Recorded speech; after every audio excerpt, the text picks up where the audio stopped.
"Meet the family embarrassment we have to tolerate," Diana Crawford announced loudly to the cluster of elegantly dressed guests, her voice carrying across the manicured lawn of the exclusive Brookside Country Club in Charleston, South Carolina.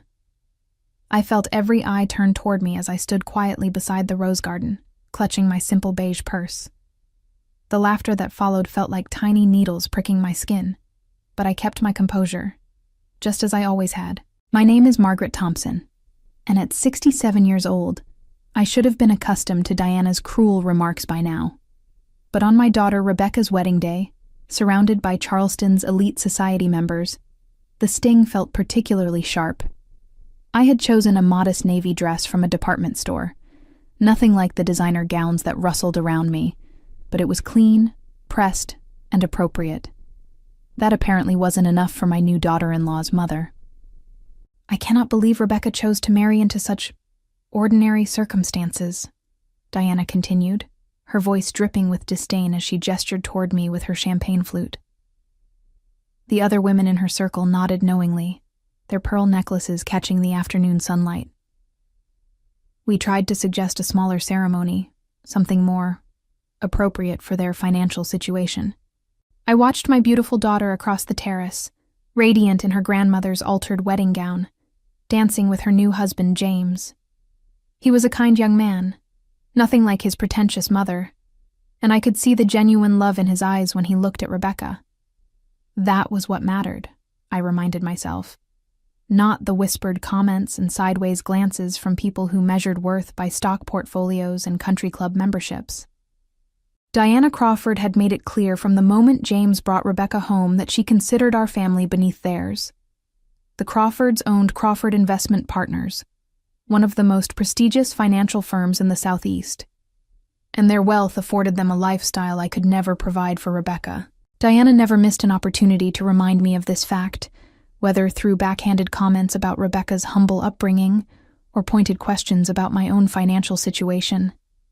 "She's probably wondering how she'll afford the reception dinner," one of Diana's friends whispered loud enough for me to hear, causing another round of muffled laughter. I took a slow sip of my punch and smiled politely, just as I had taught Rebecca to do when facing difficult people. Little did they know that their cruel entertainment was about to take an unexpected turn, though I certainly hadn't planned it that way. I had raised Rebecca alone after her father passed away when she was just 8 years old. Those early years were difficult, working double shifts as a nurse at Charleston General Hospital to keep our small apartment and put food on the table. Rebecca never complained about the secondhand clothes or the nights I worked late, never asked for the expensive toys her classmates had.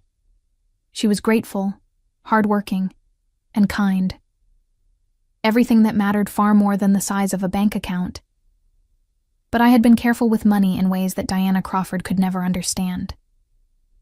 While she spent thousands on designer handbags and European vacations, I saved every penny I could. I invested wisely, lived modestly, and built something substantial over the decades. The irony wasn't lost on me that the very people mocking my simple lifestyle had no idea of the financial foundation beneath it. Diana had insisted on hosting the wedding reception at her country club, claiming it was her gift to the young couple. In reality, I knew it was another opportunity for her to showcase her superior social standing while making me feel like an unwelcome charity case. She had even suggested I might be more comfortable skipping the reception altogether, though Rebecca had firmly refused that suggestion. "Mother Thompson, you look lovely," Rebecca had whispered to me during the ceremony, squeezing my hand.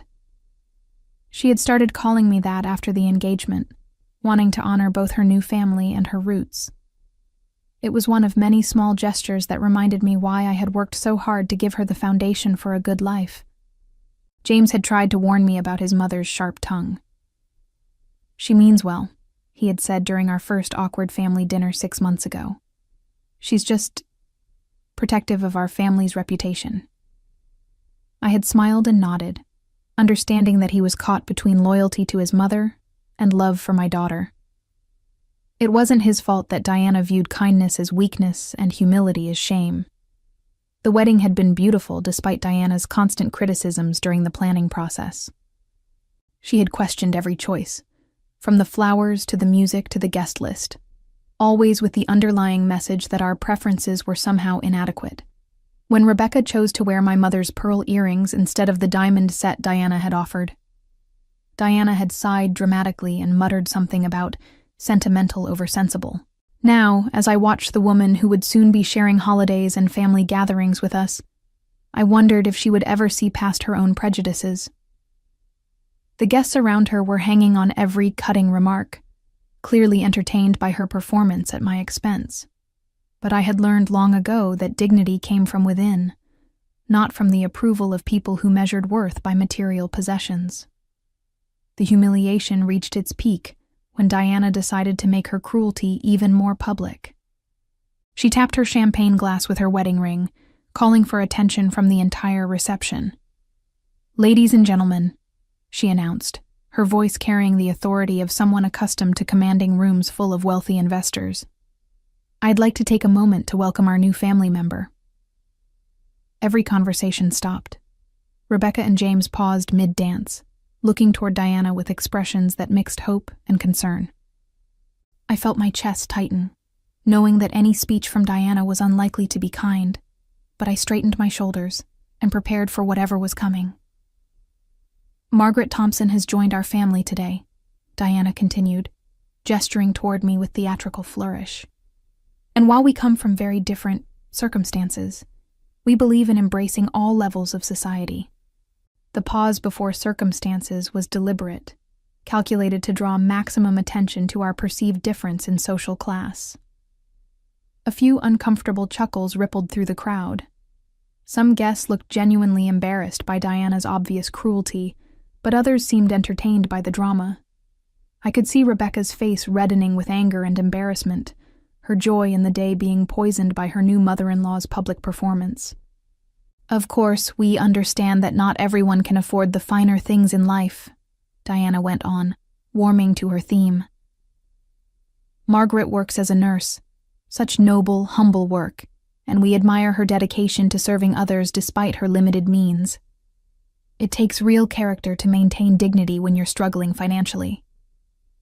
The words hit like physical blows. She was painting me as a charity case in front of Charleston's most prominent families, making my daughter's wedding day about my supposed inadequacy rather than Rebecca's happiness. I watched James put his arm around Rebecca, whispering something in her ear that I hoped was reassurance rather than apology. "We've tried to help where we can," Diana continued, her voice taking on a tone of practiced benevolence. "After all, family takes care of family, even when the circumstances are challenging. We believe in lifting up those less fortunate." That was when I noticed Kenneth Crawford, Diana's younger brother and partner in their investment firm, standing near the terrace entrance. His face had gone completely white, and he was staring at me with an expression I couldn't quite read. His champagne glass trembled slightly in his hand, and I could see him mouthing something to himself, as if trying to place a memory. Diana was building to her crescendo, completely oblivious to her brother's reaction. "So let's raise our glasses to Margaret Thompson," she declared with false warmth. "May she find comfort in knowing that her daughter has married into a family that values generosity toward those in need." The moment hung in the air like a storm about to break, and I realized that Kenneth's recognition was about to change everything in ways none of us had anticipated. Kenneth Crawford's champagne glass slipped from his fingers, shattering against the brick terrace with a crash that seemed to echo across the suddenly quiet reception. Every head turned toward him as he stood frozen, his face a mask of dawning horror and recognition. Diana stopped mid-sentence, her practiced smile faltering as she followed the direction of everyone's stares. "Kenneth? What on earth?" Diana began, but her brother held up a shaking hand to silence her. "Wait," Kenneth said, his voice barely above a whisper but somehow carrying across the entire reception area. "Wait just a minute." He took several unsteady steps toward me, his eyes never leaving my face. "Aren't you... oh my God, aren't you the anonymous investor who owns our entire business?" The silence that followed was absolute. Even the evening breeze seemed to pause, as if nature itself was holding its breath for what would come next. Diana's mouth fell open in confusion, her champagne glass hovering halfway to her lips as she processed her brother's words. "I don't understand what you're talking about," Diana said quickly, her voice higher than usual. "Kenneth, you're obviously mistaken. This is Margaret Thompson, Rebecca's mother. She's a nurse at Charleston General." But Kenneth wasn't listening to his sister. He was walking toward me now, his steps gaining confidence as recognition solidified into certainty. "The quarterly meetings," he said, more to himself than to anyone else. "The signed documents. Margaret Thompson of Thompson Holdings." He stopped directly in front of me, searching my face for confirmation. "You're MT, aren't you? Our silent partner." I had dreaded this moment for 3 years, ever since Rebecca had first brought James home for dinner. When she had mentioned his last name, I had felt a chill of recognition, but I had hoped the connection would never surface. Crawford Investment Partners had been struggling badly when they approached my investment firm, desperate for capital injection to avoid bankruptcy. They had never met me in person. All negotiations had been handled through intermediaries and legal representatives. "I think there's been some confusion," I said quietly, though I could see from Kenneth's expression that denial was useless. The pieces were falling into place for him, and there would be no stopping the revelation now. $25 million, Kenneth said, loud enough for the entire reception to hear. "You provided $25 million in capital when we were facing complete financial collapse. We've been sending quarterly reports to Thompson Holdings for 3 years, never knowing." He trailed off, looking back at his sister with an expression that mixed shock with dawning dread. Diana's face had gone from confusion to pale understanding. "That's impossible," she said, but her voice lacked conviction. "Kenneth, you're making a terrible mistake. She can't possibly be." "The investment agreement specifically states that MT maintains controlling interest," Kenneth continued, his voice growing stronger as the full implications hit him. 48% ownership of Crawford Investment Partners, with veto power over major business decisions. He looked around at the assembled guests, many of whom were Crawford Investment Partners clients. "She's not just an investor. She's our primary stakeholder." The whispers started then, a ripple of shocked conversation spreading through the crowd like wildfire. I could see the country club members who had been laughing at Diana's cruel jokes now reassessing everything they had just witnessed. The woman they had been mocking as a struggling nurse was apparently the financial power behind one of Charleston's most prestigious investment firms. Diana's carefully constructed performance was crumbling in real time.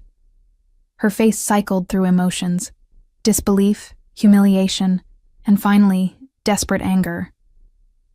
"This has to be some kind of mistake," she said, her voice rising to near hysteria. "Kenneth, tell them this is impossible." "Actually, it's completely accurate," I said, finally finding my voice. The time for hiding was over, whether I had planned it or not. I opened my simple beige purse and withdrew a leather portfolio that I always carried, containing the legal documents that proved my investment holdings. Thompson Holdings has been the primary financial backer of Crawford Investment Partners since March 2022. Kenneth's face was ashen as he nodded confirmation. "We were 3 weeks away from bankruptcy," he admitted to the stunned crowd. "Our client base had shrunk by 60%. We had regulatory fines pending, and our creditors were threatening foreclosure. Ms. Thompson's investment saved our firm, our employees' jobs, and our family's entire livelihood." I could see Diana's world shifting beneath her feet as the full scope of her mistake became clear. She had spent the last hour publicly humiliating the woman who literally owned nearly half of her family's business. The guests around us were beginning to murmur among themselves, and I could see several prominent Charleston families exchanging meaningful glances.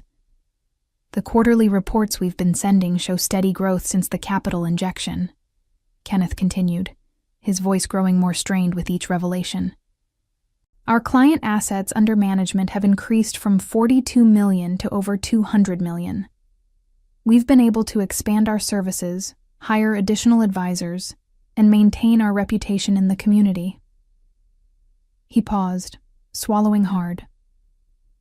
All because of Ms. Thompson's investment and ongoing support. Diana made one last desperate attempt to salvage the situation. "Well, if that's true," she said, her voice shaking, "then why didn't she ever tell us? Why keep it secret? It seems rather deceptive." "Because," I said calmly, "the investment agreement specifically includes a confidentiality clause protecting my anonymity. Your firm requested complete discretion regarding the source of the capital injection. I respected that request, just as I respected your family's need to maintain your professional reputation without outside interference." The implication hung heavy in the air. Diana and Kenneth had actively sought to hide their financial crisis and their dependence on outside investment. They had wanted to maintain the appearance of family-owned success while secretly relying on my capital to stay afloat. Kenneth looked like he might be sick. "Diana, do you understand what you've done?" he whispered, loud enough for nearby guests to hear. She could withdraw her investment at any time. The agreement includes termination clauses that allow her to liquidate her position with 90 days' notice. 90 days, Diana repeated numbly, the full weight of her public humiliation finally sinking in. Around us, the country club elite who had been laughing at her cruel jokes were now watching her complete social destruction with fascination. The woman who had positioned herself as Charleston's arbiter of social worth had just revealed herself to be entirely dependent on someone she had publicly ridiculed. "Ms. Thompson," Kenneth said, turning to address me with a respect that was painfully absent from his sister's earlier performance. "I want to apologize on behalf of my family for any discomfort you've experienced today. I had no idea you were Rebecca's mother. And if you had known, you would have treated me differently," I interrupted gently.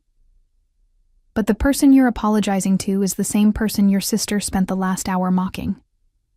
The only thing that's changed is your understanding of my financial situation." The truth of that statement settled over the reception like a blanket, and I could see it registering on faces throughout the crowd. Diana's hands were shaking so badly that she had to set down her champagne glass on a nearby table. The woman who had commanded the room with her cruel performance just minutes earlier now looked small and desperate. "Margaret," she said, her voice barely recognizable from the confident tone she had used to humiliate me. "I think there's been a terrible misunderstanding here." "No misunderstanding," I replied, keeping my voice calm and measured. "You made your feelings about me quite clear. You believe I'm an embarrassment to your family, someone whose humble circumstances require your charitable tolerance." I looked around at the assembled guests, many of whom were now avoiding eye contact with Diana. "You wanted to make sure everyone here understood exactly how you view me." Kenneth stepped forward, clearly trying to salvage what remained of his family's professional reputation. "Ms. Thompson, please understand that Diana had no idea about your business relationship with our firm. If you had known, you would have treated me with the respect that money commands," I said, cutting him off. "But respect shouldn't be conditional on wealth, should it?" I let that question hang in the air for a moment. "Your sister didn't mock me because she thought I was poor. She mocked me because she thought she could get away with it." Diana finally found her voice again, though it came out as a desperate whisper. "I was just trying to welcome you to the family. Sometimes my words come out wrong when I'm nervous."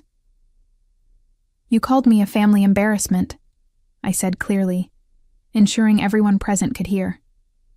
"You suggested I was struggling financially and needed your charitable assistance. You made my daughter's wedding day about your supposed superiority over someone you considered beneath you." I paused, letting the words sink in. "None of that was nervous chatter, Diana. That was calculated cruelty." The guests were now openly staring at Diana, their earlier amusement replaced by uncomfortable recognition. Several country club members were whispering among themselves, and I could see at least 3 couples preparing to leave early. Diana's social performance had backfired spectacularly, revealing her character in the harshest possible light. "What can we do to make this right?" Kenneth asked desperately. "Surely we can work through this misunderstanding." "This isn't a business negotiation, Kenneth," I said firmly. "This is about how your family chooses to treat people they believe have less power than they do. You can't negotiate your way out of character flaws." Diana made one final frantic attempt to regain control. "You have to understand, Margaret. I've been under so much stress planning this wedding. I wanted everything to be perfect for James and Rebecca. Sometimes when I'm anxious, I say things I don't mean. The wedding planning stress made you call me an embarrassment in front of 100 people?" I asked, raising an eyebrow. "It made you suggest that my financial struggles were something to pity?" I shook my head. "Diana, the stress revealed who you really are. It didn't create a different person." Kenneth was looking around frantically, clearly recognizing that his sister had destroyed not only her own reputation, but potentially damaged their business relationships as well. Several of their clients were in attendance, and word of this disaster would spread through Charleston's tight-knit financial community within hours. "Please," Diana whispered, her carefully applied makeup now streaked with tears. "You have to understand that I never meant for this to happen. I would never intentionally insult someone important." She stopped, realizing what she had just said. The silence that followed was deafening. "Someone important," I repeated, letting Diana's words echo across the terrace. "That's the heart of it, isn't it? You're not sorry for being cruel. You're sorry that you were cruel to someone with power over your family's future." Diana opened her mouth to protest, but no words came. Around us, the guests were witnessing the complete collapse of her social facade. The woman who had positioned herself as Charleston society's moral authority had just admitted that her apologies were based solely on my financial influence, not on any recognition that her behavior had been wrong. Kenneth was desperately trying to calculate the damage. "Ms. Thompson, I want you to know that Diana's views don't represent our firm's values or our family's true feelings. We have the utmost respect for you and your investment partnership." "Do you?" I asked quietly.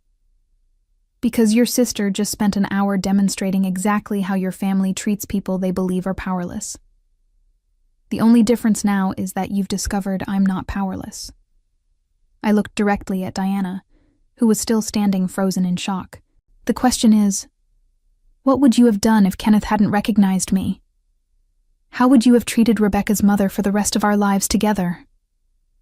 The truth was written clearly on Diana's tear-streaked face. She would have continued the cruelty, escalated it even. Secure in her belief that I had no recourse against her social and financial superiority.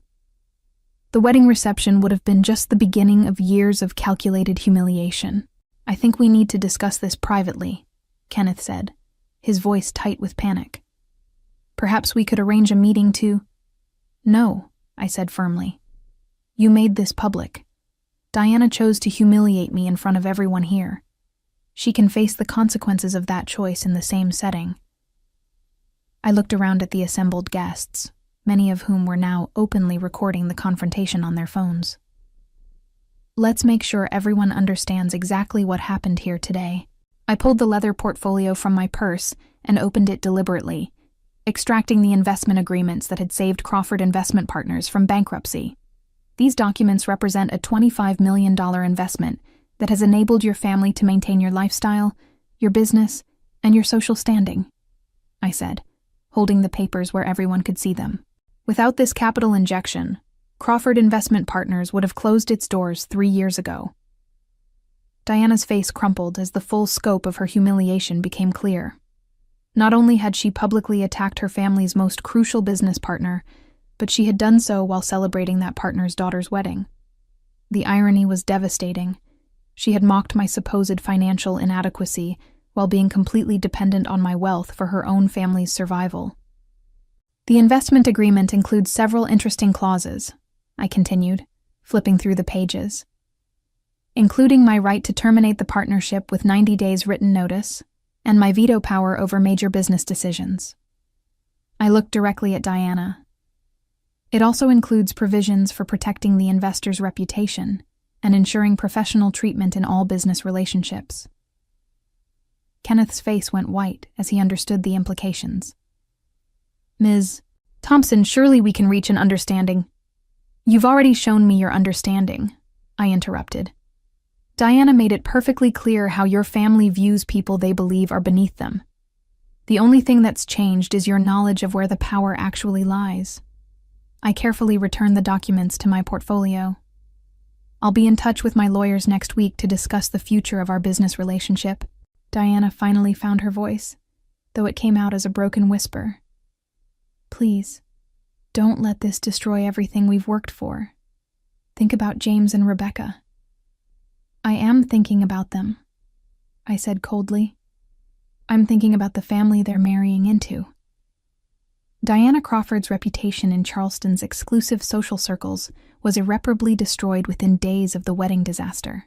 Country club members who had witnessed her cruel performance spread the story throughout their networks, making her a cautionary tale about the dangers of judging others by appearances rather than character. Her membership in several prestigious organizations was quietly terminated when society leaders learned she had publicly humiliated the anonymous investor whose $25 million had saved her family's failing business.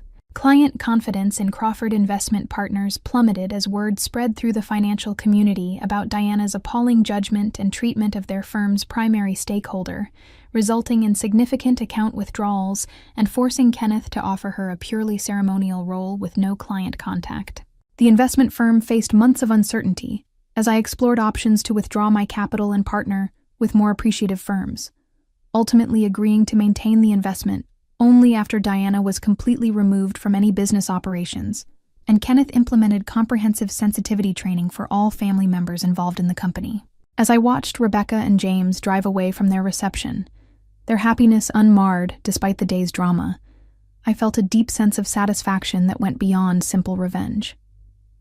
The young couple would build their marriage on a foundation of genuine love and respect, free from the toxic influence Diana had planned to wield over their lives, and they would always know that true worth comes from character rather than bank balances. Sometimes the most powerful response to cruelty is simply allowing people to discover how profoundly they have misjudged those they choose to mock, proving that dignity and strength often hide behind the most unassuming facades, waiting for the right moment to reveal themselves and restore the balance that prejudice had tried to destroy.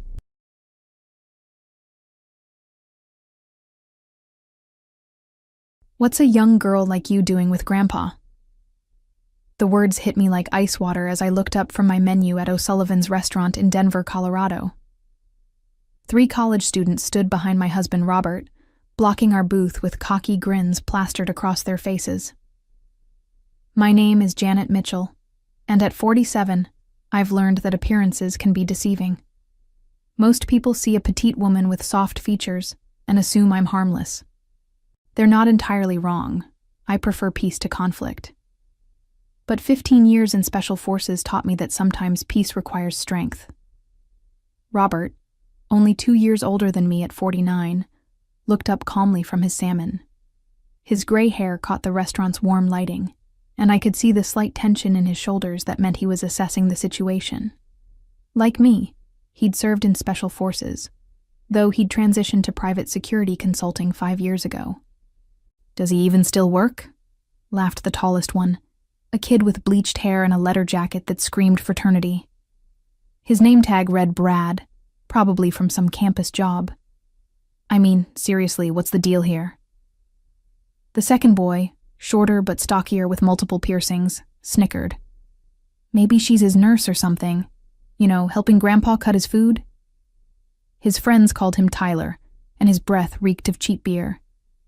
The third student, Jake, had intelligent eyes that should have known better, but peer pressure makes fools of smart people. "Come on, sweetheart, you could do so much better. Why don't you ditch the old man and come party with us?" I felt that familiar calm settle over me, the same stillness that used to descend before missions in Afghanistan. My training kicked in automatically. Assess the threats, identify exits, protect the asset. In this case, the asset was our peaceful dinner and Robert's dignity. "Have a good evening, gentlemen," I said softly, my voice carrying the kind of quiet authority that made Robert glance at me with raised eyebrows. He knew that tone. The restaurant's other patrons had started to notice. An elderly couple 2 tables over whispered among themselves, while a family with young children looked uncomfortable. The manager, a nervous-looking man in his 30s, hovered near the kitchen door, but seemed unsure how to handle drunk college kids harassing customers. Brad leaned closer, his cologne mixing unpleasantly with the smell of alcohol. "Oh, come on, don't be like that. We're just being friendly." His hand reached toward my shoulder, and I saw Robert's jaw tighten. Something dark flickered in my chest. Not anger, but certainty. These boys had no idea what they were walking into, and their arrogance would be their downfall. The harassment at O'Sullivan's restaurant wasn't our first encounter with ageist assumptions, but it was certainly the most aggressive. People often stared when Robert and I went out together, making their own assumptions about our relationship. Some thought I was a gold digger. Others assumed he was having a midlife crisis. None of them guessed we were both retired Special Forces operators who'd met during a joint training exercise 12 years ago. Robert had been my commanding officer initially, though only for 3 months before I was reassigned. We'd reconnected 2 years after my discharge at a veterans gathering, and the attraction was immediate and mutual. He'd supported me through the difficult transition to civilian life, understanding the challenges in ways most people couldn't. "Ma'am, is everything all right here?" The manager finally approached our table, wringing his hands nervously. His name tag read, Steve, and he looked barely older than the college kids causing trouble. "We're fine, thank you," I replied, still maintaining that calm tone. "We were just finishing dinner." Brad laughed loudly, causing other diners to turn and stare. "See? She's fine. We're all just having a conversation here." He moved closer to Robert, invading his personal space. "Nothing wrong with that, right, old man?" I watched Robert's reaction carefully. His breathing remained steady, hands relaxed on the table, but his eyes had gone cold. He was running the same tactical assessment I was, calculating angles and distances. Neither of us wanted violence, but we were both prepared for it. Tyler, emboldened by his friend's aggression, decided to join in. "I bet you were real tough back in the day, huh? Probably fought in Vietnam or something ancient like that." "Korea, maybe?" Jake added with a sneer. "Before they had all the fancy technology?" The ignorance would have been amusing if it weren't so insulting. Robert had deployed to Iraq and Afghanistan multiple times, earning commendations for his service in counterterrorism operations. But explaining that to these kids would be pointless. "Boys," Robert said quietly, "you should probably head back to your friends now." "Or what, Grandpa?" Brad challenged, puffing out his chest. "You gonna fight all 3 of us?" The restaurant had gone quiet, except for the soft jazz playing overhead. Even the kitchen staff had emerged to watch the confrontation unfold. I could see smartphones being raised, ready to record whatever happened next. I placed my napkin on the table and stood slowly. At 5 feet 4 inches and 120 pounds, I probably looked like I was surrendering. The boys' grins widened, thinking they'd intimidated me into backing down. "We'll be leaving now," I said, reaching for my purse. "Robert, are you ready?"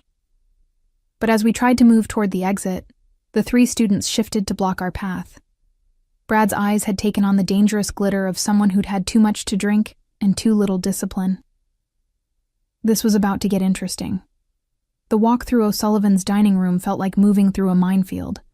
Every step toward the exit seemed to encourage the 3 college students more. Brad whispered something to Tyler, who snickered and nodded. Jake hung back slightly, but his eyes remained fixed on me with an expression that made my skin crawl. "Excuse me," Robert said politely as we reached the narrow space between tables where the boys had positioned themselves. "Nah, I don't think so," Brad replied, crossing his arms. "Your girlfriend and I weren't finished talking." the word girlfriend dripped with such disdain that several nearby diners gasped audibly. An older woman at the bar shook her head in disgust, while a middle-aged man started to rise from his seat before his wife pulled him back down. "She's my wife," Robert said calmly, but I caught the edge in his voice that meant his patience was wearing thin. Tyler made an exaggerated, shocked face.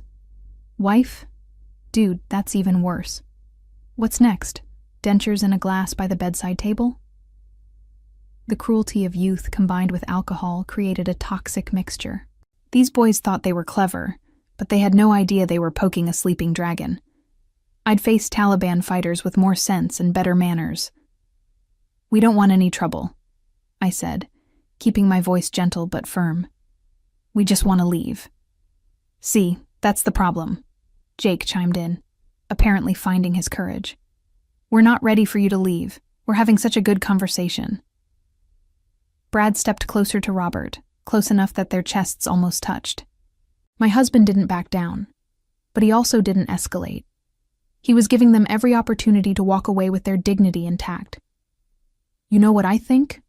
Brad said, loud enough for half the restaurant to hear. "I think this pretty little thing needs to be with someone who can show her a good time, someone who doesn't need pills to get the job done." The insult hung in the air like a slap. Robert's face flushed, not with embarrassment, but with controlled anger.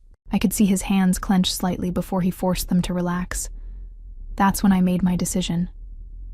These boys wanted a reaction, wanted to humiliate us publicly for their own entertainment. They thought they were safe, because I looked harmless, and Robert looked old. They had no idea that between the two of us, we had over 25 years of specialized military training. "All right," I said, my voice taking on a different quality entirely. "If you want to do this the hard way, let's do it properly, outside." Brad's eyes widened with surprise and delight. "Oh, this is getting good. You hear that, boys? Grandma wants to take this outside." Tyler pumped his fist. "This is gonna be epic."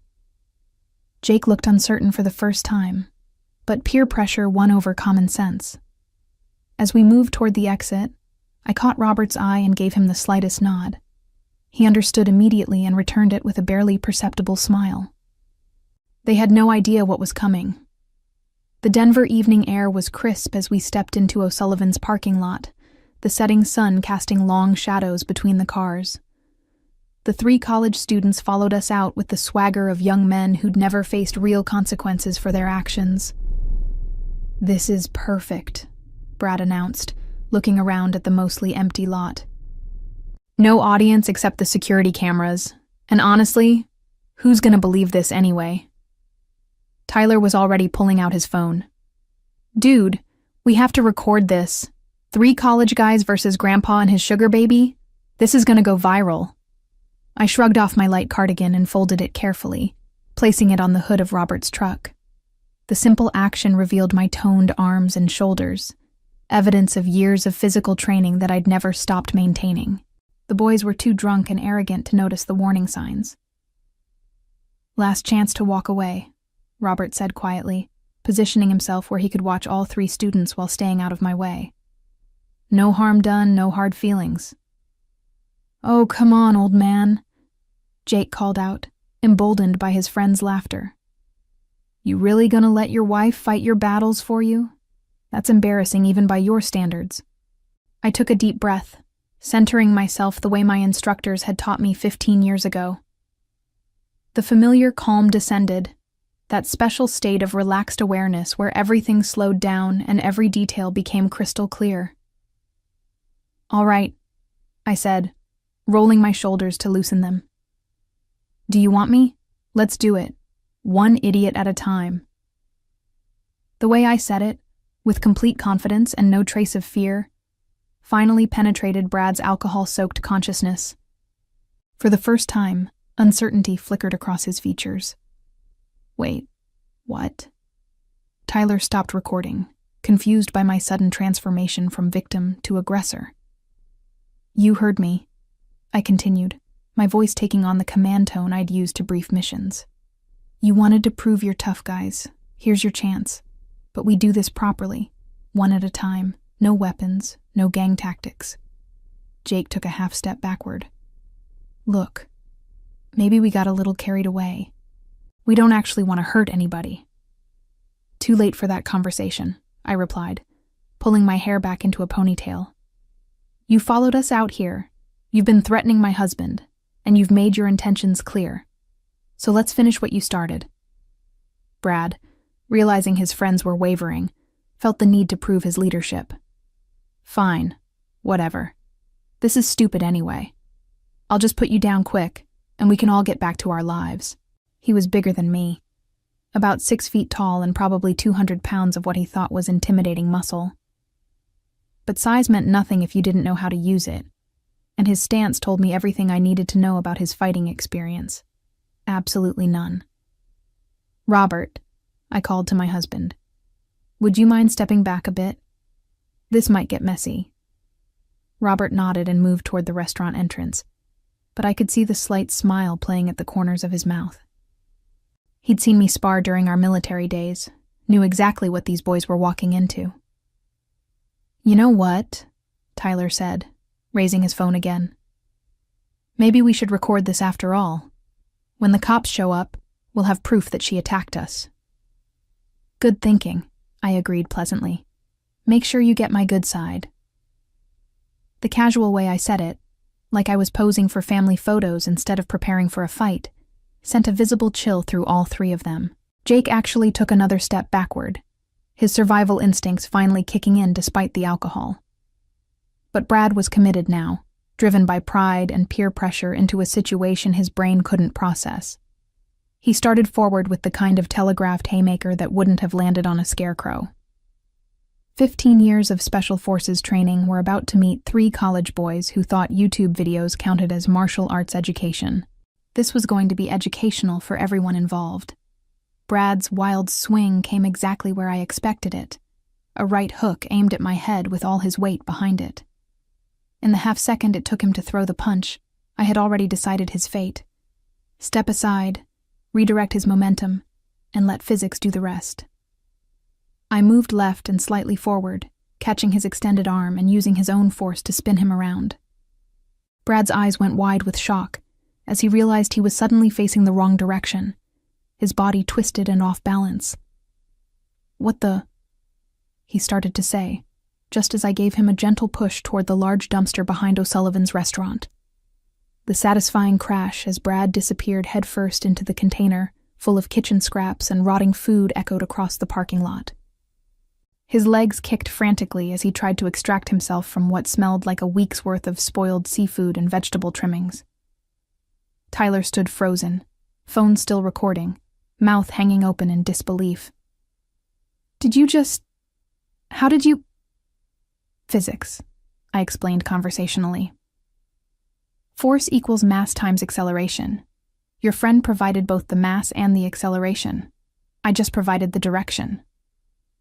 Jake had gone pale, but Tyler was still processing what he'd witnessed. That was lucky, a fluke or whatever. Brad just slipped. Would you like to test that theory? I asked, turning to face him fully.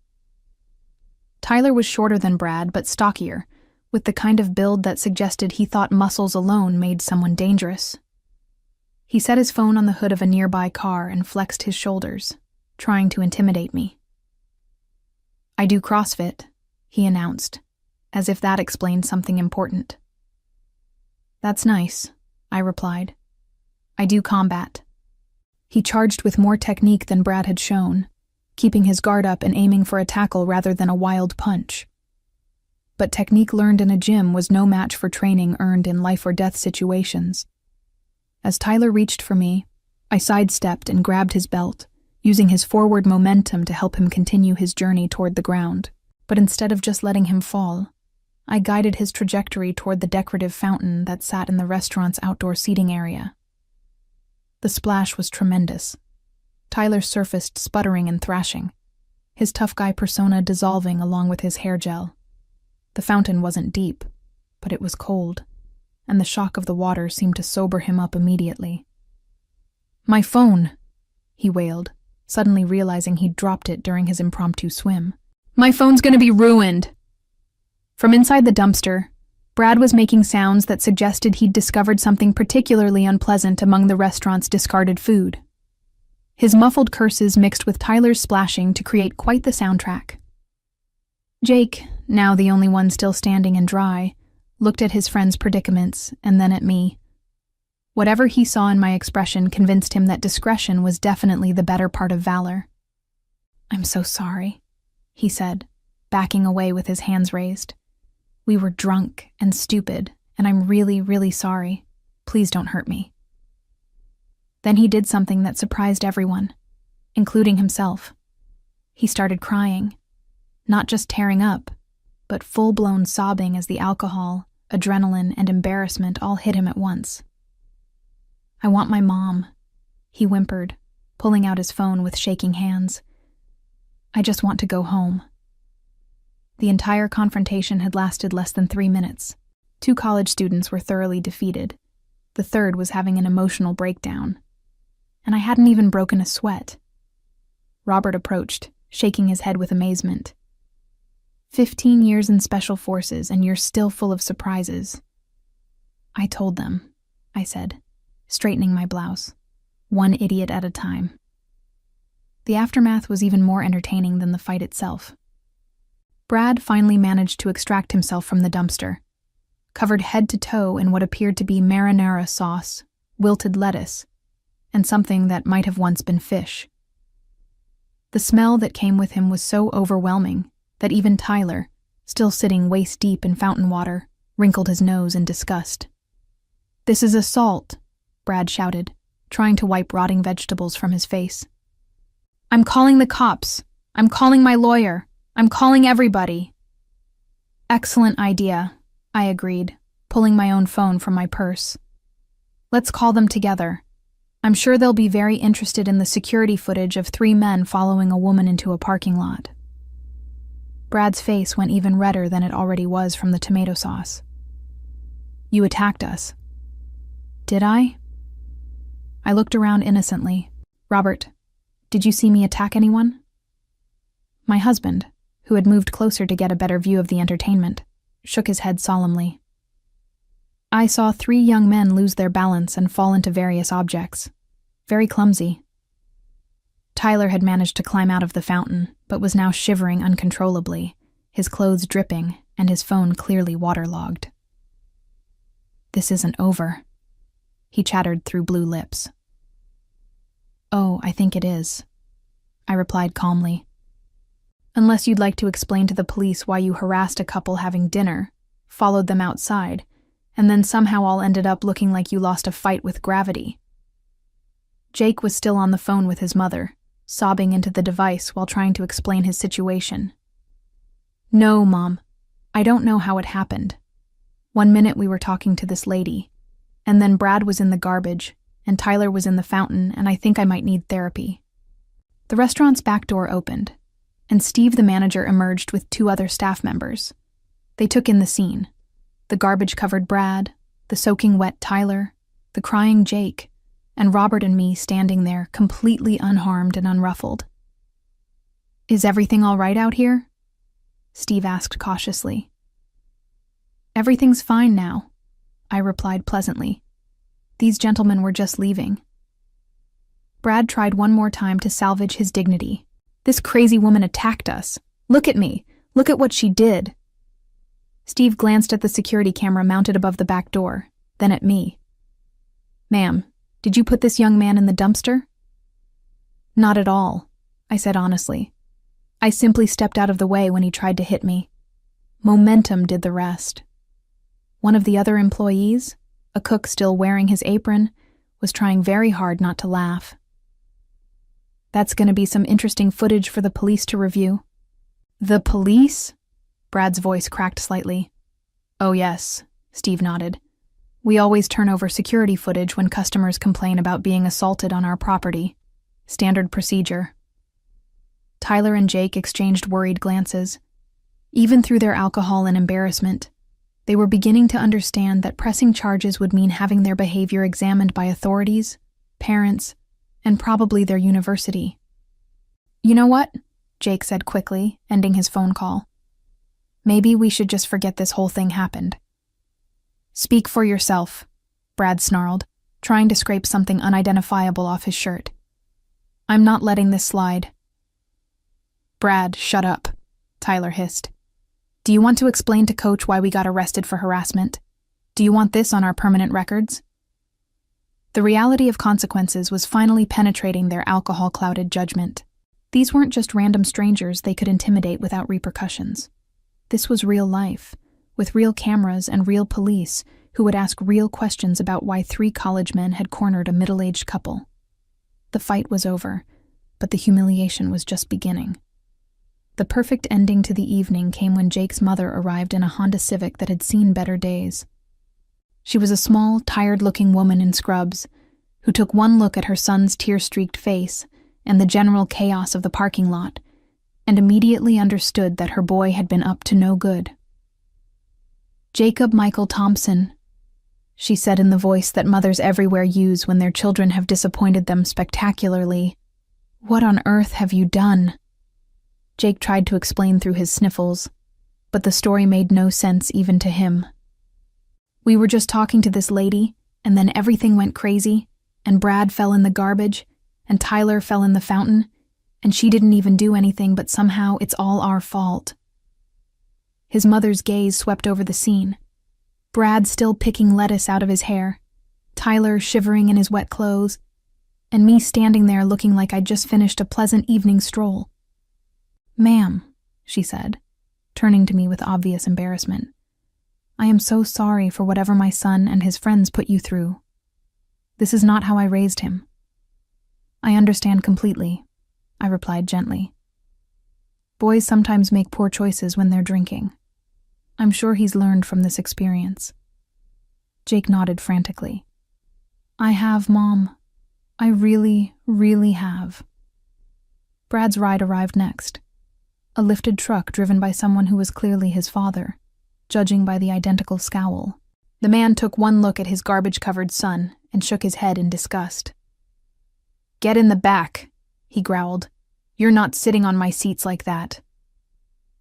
Tyler's pickup came last, driven by what appeared to be his older brother, who couldn't stop laughing at Tyler's soggy appearance.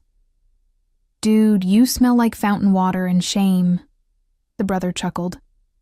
This is definitely going on social media. As the various vehicles pulled away with their humiliated cargo, Robert and I stood alone in the parking lot, watching the taillights disappear into the Denver night. The security camera above us continued its silent vigil, having recorded everything for posterity. Well, Robert said, putting his arm around my shoulders, that was more excitement than I expected from dinner. I tried to handle it peacefully, I replied, leaning into his warmth. They chose escalation. Steve approached us one final time, still looking somewhat stunned by what he'd witnessed. Ma'am, I have to ask, where did you learn to do that? 15-year Special Forces, I said simply. Turns out the training sticks with you. His eyes widened with new respect. I had no idea. Those boys had no idea what they were messing with. That's the point, Robert added with a smile. The best warriors are the ones who don't look like warriors. Your meals are on the house tonight, Steve said immediately. And if you ever want to come back, we'll make sure you get our best table. As we walked to Robert's truck, I noticed my cardigan still folded neatly on the hood where I'd left it. I put it back on, transforming once again from tactical operator to suburban wife out for dinner. You know, Robert said as he started the engine. I was ready to step in if things got too serious. I know, I replied, reaching over to squeeze his hand. But it felt good to handle it myself. The drive home was peaceful, a comfortable silence between us that spoke of years together and complete trust. The radio played soft country music, and the city lights of Denver twinkled around us like stars. When we arrived at our quiet suburban home, Robert pulled me close as we walked up the front steps.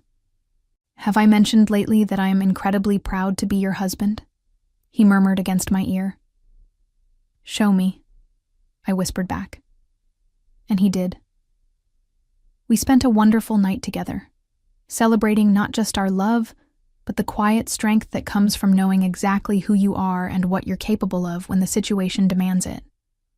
The three college students found themselves dealing with consequences that extended far beyond their embarrassing defeats in O'Sullivan's parking lot.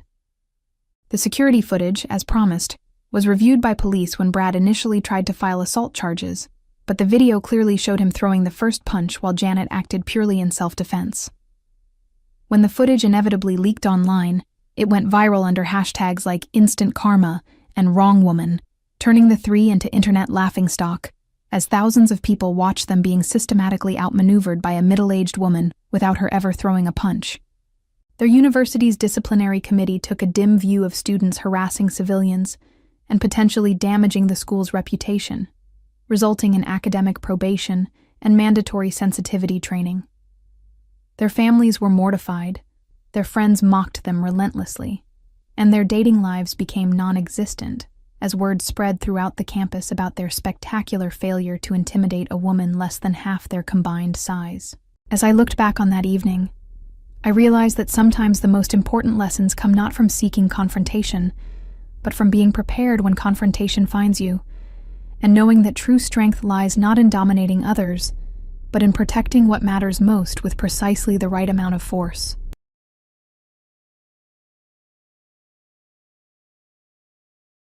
Julia, seriously? You're still using that ancient phone from 2018? My brother Harrison laughed, holding up his brand new iPhone as we gathered around the Christmas tree in my parents' living room in Portland, Oregon. Look at this thing. It's practically a fossil. My name is Julia Thompson. I'm 28 years old, and for as long as I can remember, I've been the family disappointment. While my siblings splurged on designer clothes, luxury gadgets, and expensive dinners, I clipped coupons, shopped at thrift stores, and lived in a tiny studio apartment on the outskirts of town. What my family didn't understand was that every dollar I saved was a dollar invested in something bigger than they could imagine. It still makes calls and sends texts, I replied calmly, tucking my old phone back into my secondhand purse. That's all I need. My sister Brenda rolled her eyes dramatically, adjusting her new Cartier watch. Julia, you're 28 years old and you dress like you're shopping in our grandmother's closet. Don't you want nice things? The room fell into that familiar pattern of judgment I had grown accustomed to over the years. My mother, Margaret, sighed deeply while arranging expensive ornaments on the tree. Honestly, Julia, it's embarrassing sometimes. When people ask about my daughters, Brenda works in marketing for a prestigious firm and drives a BMW. And then there's you with your part-time jobs and extreme couponing. My father, David, nodded in agreement from his leather recliner. We raised you better than this, sweetheart.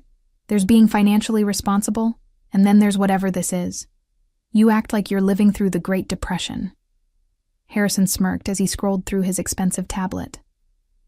Remember when she brought her own tea bags to that upscale restaurant for my birthday? The waiter didn't know what to do with himself. The laughter that followed felt like tiny needles pricking my skin, but I had learned to endure it.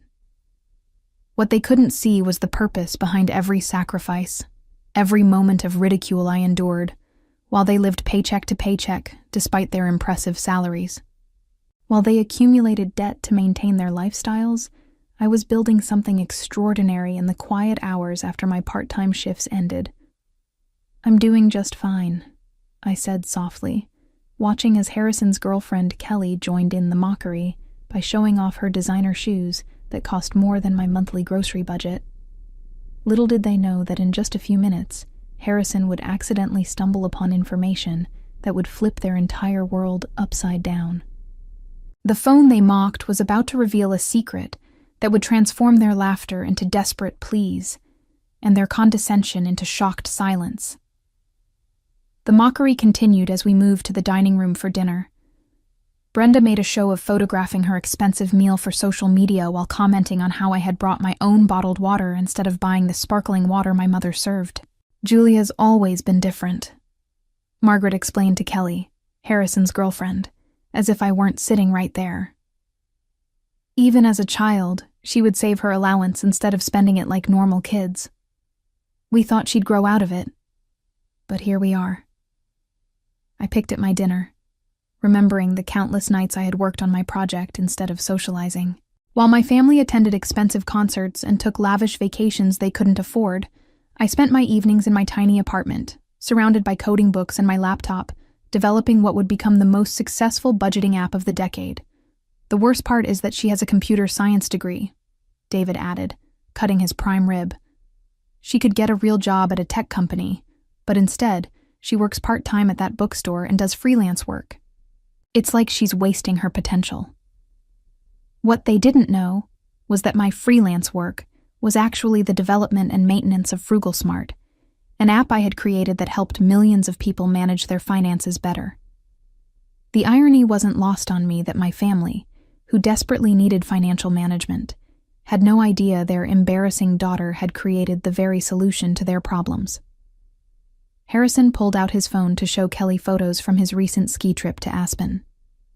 "This cost me $8,000, but you only live once, right?" He glanced at me with pity. "Julia probably thinks I'm crazy for spending that much on a vacation." "I think you should spend your money however makes you happy," I replied honestly. What I didn't add was that his $8,000 vacation was less than what I earned in passive income each day from my app. Kelly looked at me curiously. "What kind of freelance work do you do, Julia?" "App development," I said simply, not wanting to elaborate. The truth was too complex and too unbelievable for this crowd. "Oh, like making little games?" Brenda asked dismissively. "That's cute." Margaret shook her head sadly. "We keep hoping she'll meet a nice man with a stable career who can take care of her properly. Someone who can show her what it's like to live a little." The conversation continued around me, each comment adding to the mountain of assumptions they had built about my life. They saw my thrift store clothes and secondhand furniture and concluded I was struggling. They saw my modest lifestyle and assumed I was failing. What they couldn't see was the empire I had built from my laptop, one line of code at a time. After dinner, we gathered in the living room to exchange gifts. I watched as my family opened expensive presents they had bought for each other on credit cards they were still paying off from previous year's celebrations. My gifts, while thoughtful, were modest by comparison. Homemade cookies, a book I had found at an estate sale, and a scarf I had knitted myself.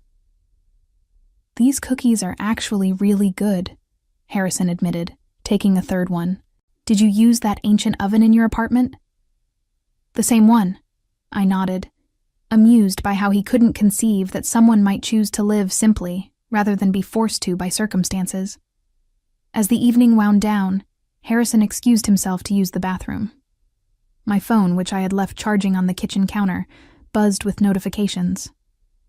Without thinking, Harrison picked it up, probably intending to hand it to me, but the screen lit up with my banking app still open from earlier, when I had checked my account balance.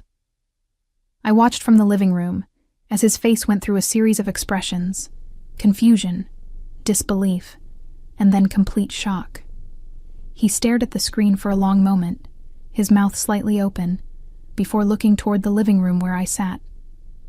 "Julia," he called out, his voice strangely hollow. "Can you come here for a second?" The tone of his voice made everyone in the living room look up. Margaret and David exchanged glances, probably expecting Harrison to share another story about my frugal habits. Brenda continued scrolling through her phone, and Kelly looked mildly curious. I walked into the kitchen, already knowing what Harrison had seen. My banking app displayed my current account balance, $12,347,892.73. Below that were notifications about my daily earnings from FrugalSmart, my investment portfolio updates, and transfer confirmations from my business accounts. "Is this real?" Harrison whispered, holding up my phone with trembling hands. "This can't be real." I took my phone from him calmly. "What are you talking about?" "The money, Julia. There are $12 million in your account. $12 million. His voice cracked slightly. "How is that possible?" The living room had gone completely quiet. I could feel everyone's attention turning toward the kitchen, sensing that something significant was happening, but not yet understanding what. Harrison's face had gone pale. All this time, we thought you were struggling, that you were too proud to ask for help, that you needed us to worry about you. But you're rich. You're actually rich. The moment hung in the air like a soap bubble about to burst. I could hear my mother's sharp intake of breath from the living room, could sense the shift in the atmosphere as Harrison's words sank in. This was the moment everything would change. The moment my carefully maintained secret would explode their preconceptions and reveal the truth they never bothered to discover. What did you just say? Margaret's voice cut through the silence as she appeared in the kitchen doorway, David and Brenda close behind her. The color had drained from her face as she looked between Harrison and me. Harrison held up my phone again, his hands still shaking. Mom, Dad, you need to see this. Julia has $12 million. $12 million. The kitchen erupted into chaos. Brenda pushed past everyone to grab my phone, her eyes widening as she saw the account balance. This has to be fake. There's no way. Julia, is this some kind of joke app? Give me that, David demanded, snatching the phone from Brenda's hands. His reading glasses slipped down his nose as he studied the screen. These numbers, these can't be real. I stood calmly in the center of the storm, watching as my family processed information that contradicted everything they believed about me. Margaret gripped the kitchen counter, her knuckles white. Julia, explain this right now. Where did this money come from? I developed an app, I said simply. It's been quite successful. An app? Harrison's voice pitched higher. What kind of app makes $12 million? A budgeting app called Frugal Smart. Maybe you've heard of it. The silence that followed was deafening. I watched as recognition dawned on their faces. Frugal Smart wasn't just any app. It was the app that had been featured on every major financial news show, the one that had disrupted the personal finance industry, the one that celebrities and financial experts recommended. Brenda's mouth fell open. You're telling me that you created Frugal Smart? The app that Oprah talked about? The one that was on the cover of Time magazine? The same one, I confirmed, taking my phone back from David's limp grasp. Margaret stumbled backward, catching herself against the wall. But you live in that tiny apartment. You shop at thrift stores. You clip coupons like some kind of person who understands the value of money, I finished. The app teaches people to live below their means, to save and invest wisely. I practice what I preach. Harrison ran his hands through his hair, pacing in the small kitchen.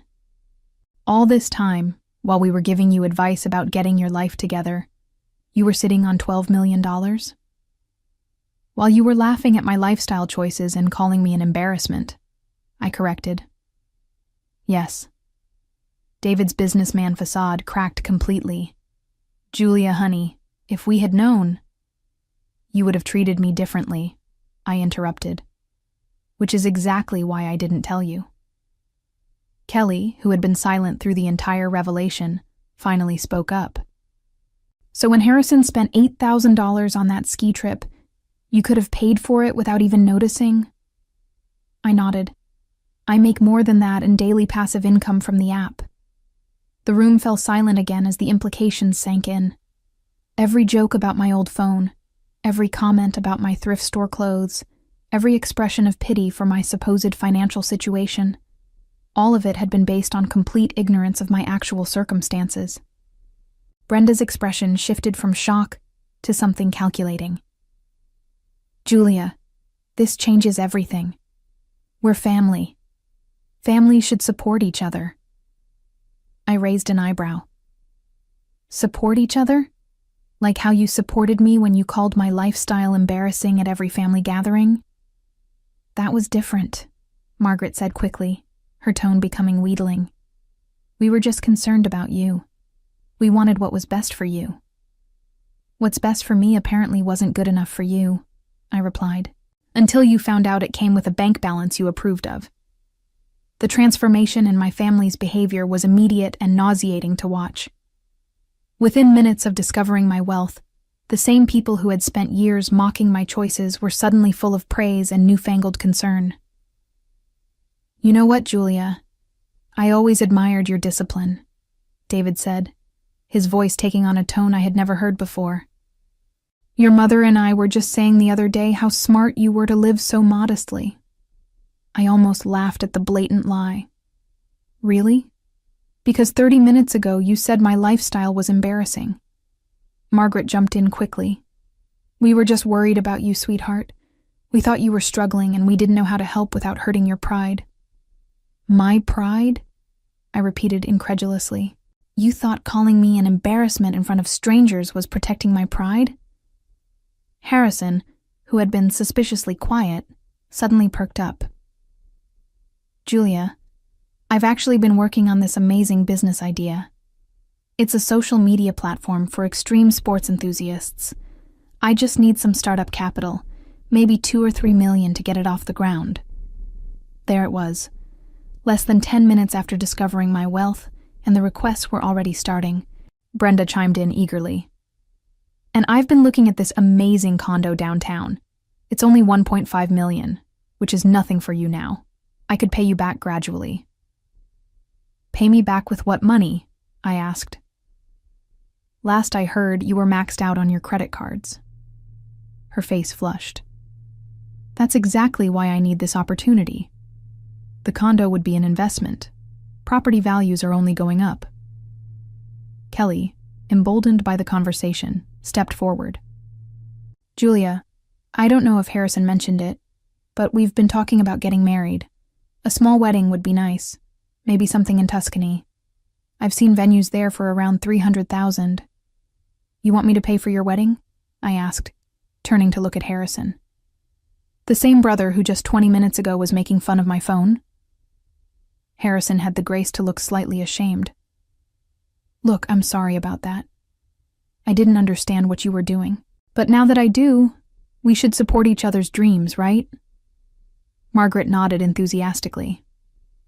"Family money should be family money. That's how these things work. You can't just keep it all to yourself." The audacity was breathtaking. I looked around at these people who had spent years making me feel small and inadequate, who had pitied me and patronized me, and who were now standing in my parents' kitchen with their hands out like I owed them something. "Let me understand this correctly," I said slowly. "Yesterday, my lifestyle was so embarrassing that you apologized to strangers for my behavior. Today, you want me to fund your dreams with the money I earned from that same embarrassing lifestyle." David stepped forward with his most paternal expression. "Julia, we're your family. Everything we have, we share. That's what family means." "Everything you have?" I laughed. "What exactly are you offering to share with me? Your debt? Your financial stress? Your inability to live within your means?" "That's not fair," Brenda protested. "We work hard for our money." "And I didn't work hard for mine?" I asked. "You think $12 million just appeared in my account by magic? You think I built a successful company by accident while you all assumed I was failing?" The kitchen had become a battlefield, with my family on one side demanding access to wealth they had just discovered, and me on the other side, finally seeing them clearly for who they really were. The confrontation reached a boiling point when my extended family arrived. Word had apparently spread quickly through our family network, because within an hour, my parents' house was full of relatives I hadn't seen in months, all suddenly very interested in my well-being. Uncle Robert, who had always treated me like the family failure, was now patting me on the back and calling me kiddo, like we had always been close. "Julia, I've got this fantastic investment opportunity in renewable energy. It's a sure thing, and I know you'd want to get in on the ground floor." Cousin Patricia, who had made snide comments about my thrift store wardrobe at the last family reunion, was now gushing about how authentic and grounded I was. "I've always said you were the smartest one in the family. I have this online boutique that just needs a little capital injection to really take off." My grandmother, who had arrived in what must have been record time, sat me down on the couch and took my hands in hers. Julia, dear, I'm so proud of you. I always knew you were special. Now, your grandfather and I have been struggling a bit with the medical bills, and I was wondering. I stood up abruptly, unable to listen to another word. The living room was packed with family members, all with their own sob stories and business plans, all suddenly treating me like the golden child they had never seen me as before. Enough, I said loudly, cutting through the chatter. All of you, just stop. The room fell silent, all eyes on me. 6 months ago, at Brenda's birthday party, half of you made jokes about my poverty mindset. Uncle Robert, you told people I was wasting my computer science degree. Patricia, you asked Mom if I needed help buying real clothes. Grandma, you suggested I was too stubborn to accept help from the family. I looked around the room at their suddenly uncomfortable faces. Not one of you bothered to ask what I was actually doing with my life. Not one of you considered that maybe, just maybe, I knew what I was doing. You all assumed that, because I didn't live the way you thought I should, I must be failing. Margaret tried to interrupt. Julia, honey, I'm not finished, I said firmly. Now, in the span of 2 hours, you've asked me for $17 million collectively. Harrison wants money for a business he hasn't even researched properly. Brenda wants a condo she can't afford. Kelly wants a wedding in Italy for a relationship that's 6 months old. Uncle Robert wants to invest in renewable energy despite knowing nothing about the industry. Patricia thinks I should fund her boutique that's already failing. The silence was deafening. Here's what's really interesting, I continued. Not one of you has apologized for years of treating me like I was an embarrassment to the family. Not one of you has acknowledged that your judgment was completely wrong. Instead, you've decided that now that I have money, I owe it to you. David stood up, his face red with frustration. Julia, we're your family. We love you. We've always loved you. I started laughing. I couldn't help it. The absurdity of the situation, the complete lack of self-awareness, the shameless entitlement. It was all so ridiculous that laughter was the only appropriate response. You love my money, I said between laughs. Yesterday you were embarrassed by me. Today you love me. The only thing that changed was a number in my bank account. Harrison stepped forward, desperation creeping into his voice. Julia, come on. We can work this out. We're sorry if we hurt your feelings. But we're family. This is what families do for each other. My laughter stopped abruptly. No, Harrison. This is what you want families to do for you. I looked around the crowded living room, at faces that had transformed from mockery to greed in the span of 2 hours. The same people who had spent years making me feel small and inadequate were now staring at me with naked desperation, their hands metaphorically extended, waiting for me to solve problems they had created through their own financial irresponsibility. You know what the funniest part is? I said, my voice cutting through the tense silence. Every single one of you needs my help because you've made terrible financial decisions. Harrison, you've blown through 3 jobs in 2 years because you keep taking expensive vacations instead of focusing on your career. Brenda, you're drowning in credit card debt because you buy designer clothes to post on Instagram. Mom and Dad, you're approaching retirement with almost nothing saved because you've spent decades trying to keep up with your neighbors. I watched their faces as the truth hit home. I created an app that teaches people to avoid exactly the mistakes you've all made. And instead of learning from it, instead of asking for advice, you mocked me for living the lifestyle that made my success possible. Margaret's voice was pleading now. Julia, we made mistakes. We can admit that. But family forgives.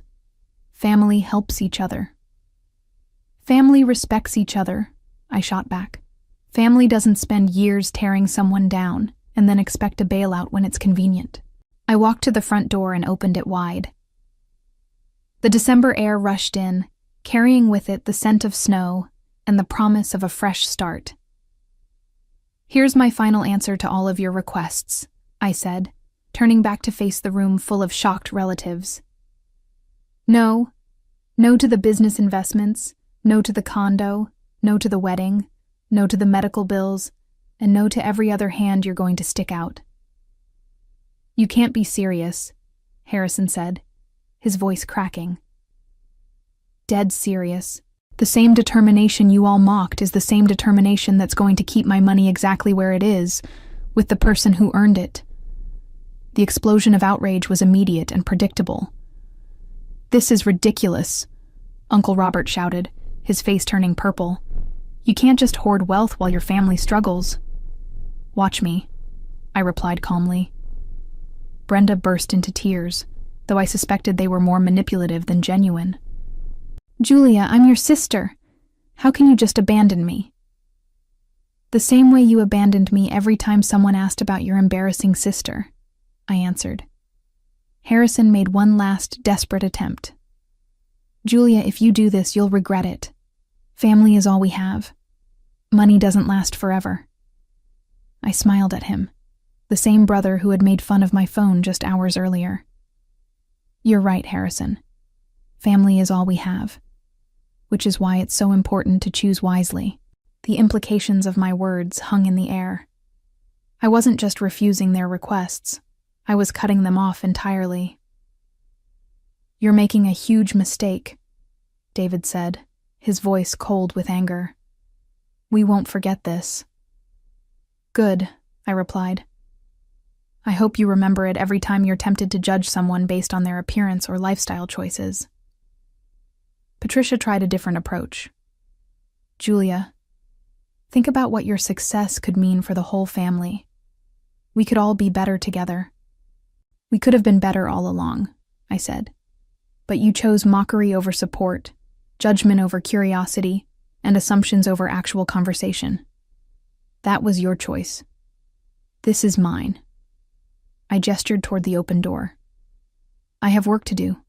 My app won't manage itself, and unlike some people, I believe in earning what I have. One by one, they filed out, their faces showing various combinations of shock, anger, and disbelief. Harrison was the last to leave, pausing at the door to look back at me. This isn't over, Julia. Yes, I said, closing the door firmly behind him. It is. In the months that followed, my family faced the harsh consequences of their years of poor financial decisions and cruel treatment. Harrison's attempt to launch his extreme sports social media platform failed spectacularly when investors realized he had no actual business plan beyond people like extreme sports. He burned through his remaining savings trying to convince venture capitalists to fund his half-baked idea, ultimately having to move back in with our parents when he couldn't make rent. Brenda's financial situation deteriorated rapidly without the bailout she had expected, forcing her to declare bankruptcy and move into a studio apartment while working 2 part-time jobs to pay off her massive credit card debt. Margaret and David discovered that their retirement dreams were impossible without my financial support, requiring them to continue working well into their 70s while watching their friends enjoy the golden years they had assumed my money would provide. The extended family members who had shown up with their hands out found themselves dealing with their own financial crises without the safety net they had taken for granted, learning too late that entitlement and poor planning make for a toxic combination. As I sat in my home office that evening, surrounded by the same modest furnishings that had once been a source of family shame, I reflected on how their mockery had ultimately strengthened my resolve and sharpened my focus on what truly mattered. The revenge wasn't in denying them money. It was in proving that the lifestyle they had ridiculed was actually the foundation of genuine success and happiness.